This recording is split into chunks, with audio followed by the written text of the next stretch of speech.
Hi, welcome to the screencast. This one is going to be about action potential, as the title says here.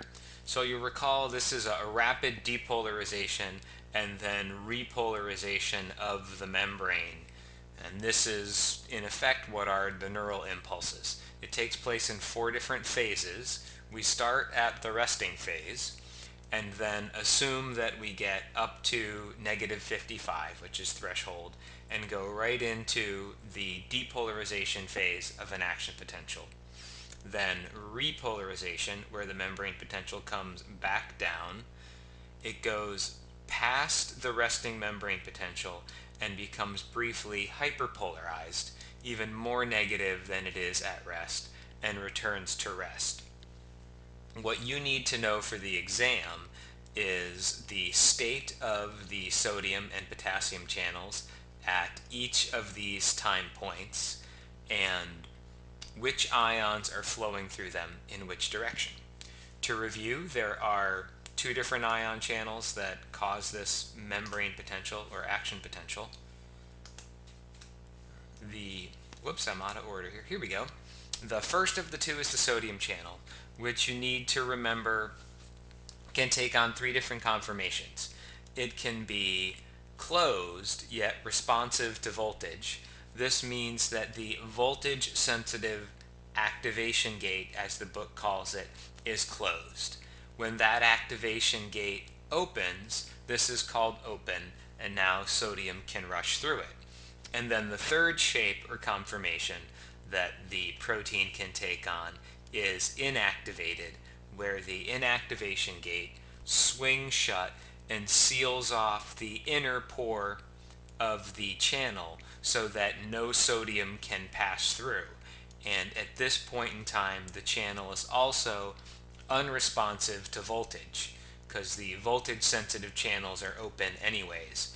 So it doesn't matter what happens to the membrane at this point in time. Then you have the potassium channels. They just have two different conformations. They can be closed, which you see here where these voltage sensitive gates are closed, and then in response to the depolarization, the EPSP, they open. You also need to remember that the sodium channels are fast acting and the potassium channels are slow acting. So they are both going to feel the depolarization or the EPSP at the same time, but the sodium channels are going to pop open quicker because they're fast acting. So the whole thing starts at rest, and we are assuming that you're at the resting membrane potential. Both of your channels are closed, and your sodium channel is active, meaning that the inactivation gate hasn't sealed shut the inner pore of the membrane. Following an EPSP, you get rapid depolarization, which is caused by the sodium channels opening and sodium entering the cell. So when sodium enters the cell, that's positive charge entering, the membrane potential becomes more and more positive or less negative. That's the depolarization phase. During the repolarization phase, the sodium channels are going to inactivate, so now sodium can no longer rush into the cell, and the potassium channels open, so now potassium is allowed to leave the cell, and as potassium leaves, that's positive charge leaving the cell. You get an accumulation of negative charge on the inside of the membrane, and that causes a repolarization of the membrane or a return to around -70 millivolts. The fourth phase is called the hyperpolarization phase. During this period, the potassium channels remain open so that potassium keeps leaving, and that actually brings the membrane potential down to below the resting membrane potential. So the membrane is briefly hyperpolarized. At this point in time, the sodium channels reset themselves so that the inactivation gate swings out from the inside of the pore and the voltage sensitive activation gates, as they're called, swing shut.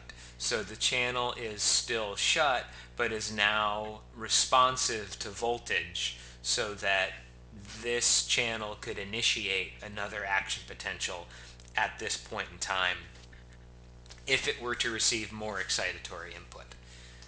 So you put it all together here.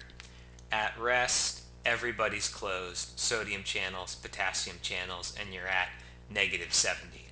Then you assume that there's an EPSP and you reach threshold. This causes the sodium channel to pop open.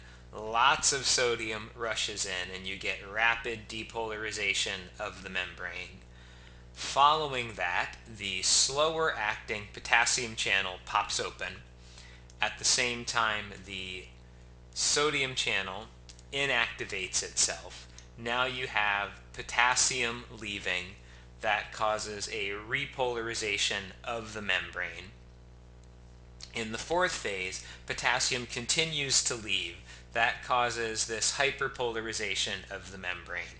And also at that point in time, the sodium channel resets itself by the inactivation gate swinging out from the inside of the pore and the voltage sensitive gates closing over the pore, so that now you're back to where you started and this neuron could generate another action potential if it wanted to.